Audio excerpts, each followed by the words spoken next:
Never be afraid of your brokenness.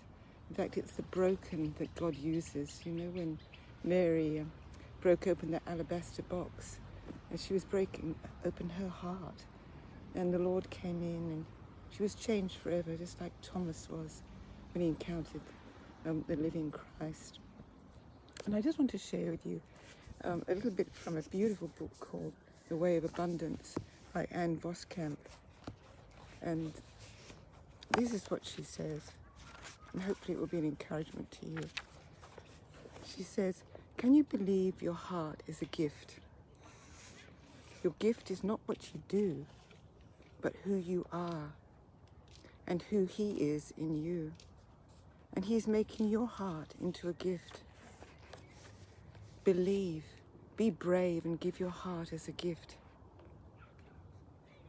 You give what's good when you give what's in your hands, but you give what's eternal when you give what's in your heart.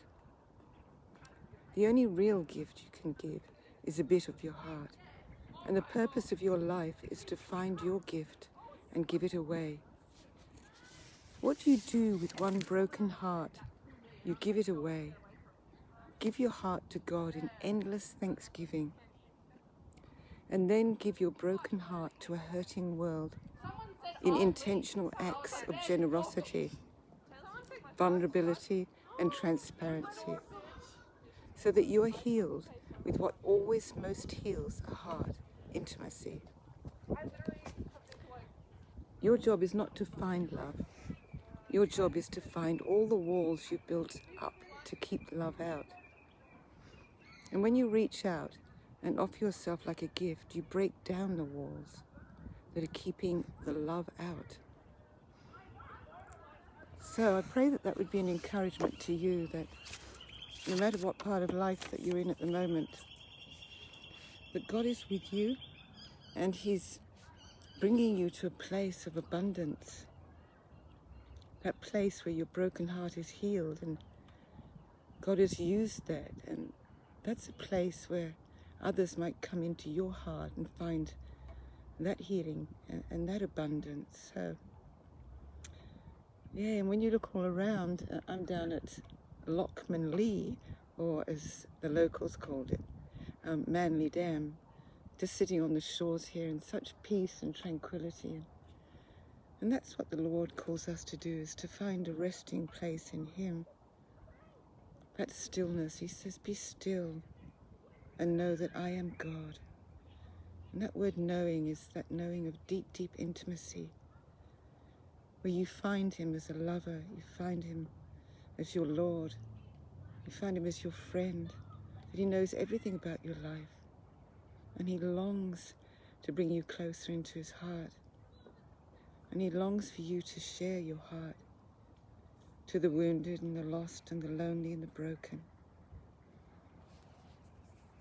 What a good Father we have, the Father of lights, and His love never changes. And so whatever you're going through right now, know that He's gone there before you, and He's there in the midst. He was always there in your pain, and He always will be. He's the best friend that you could ever have.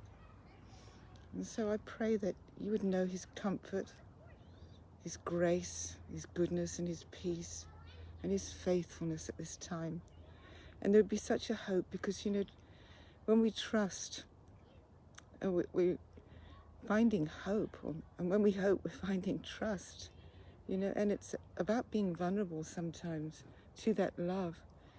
But unless we're vulnerable to that love, we can never know the depths of it. We can never know the joy of it. We can never know who He really is. And so I bless you this day, and may the Lord be with you in your going in and going out, and may the rest of this week be truly blessed. And may you know that His love for you has been from everlasting to everlasting.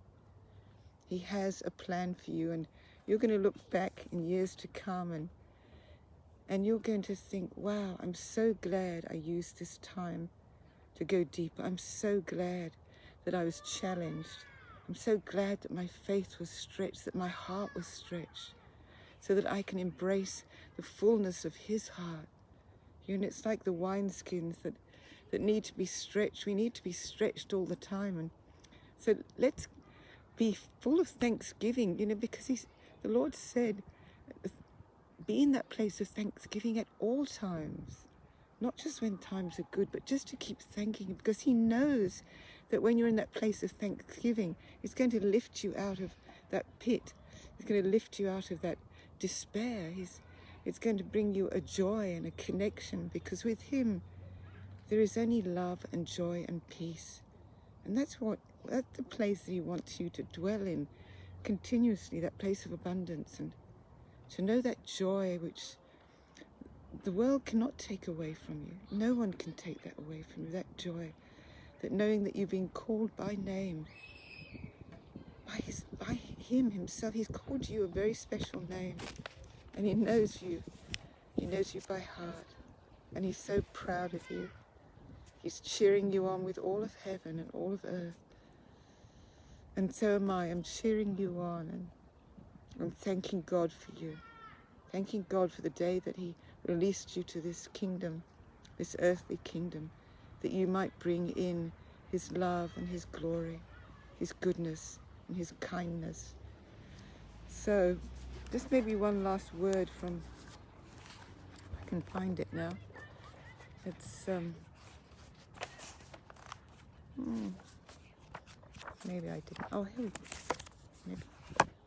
No, anyway, it's really a word of encouragement. Here we go. It's from Thomas Merton, who was a beautiful Catholic priest and a mystic in many ways. And he said, speak words of hope. So, when you meet people, please do that.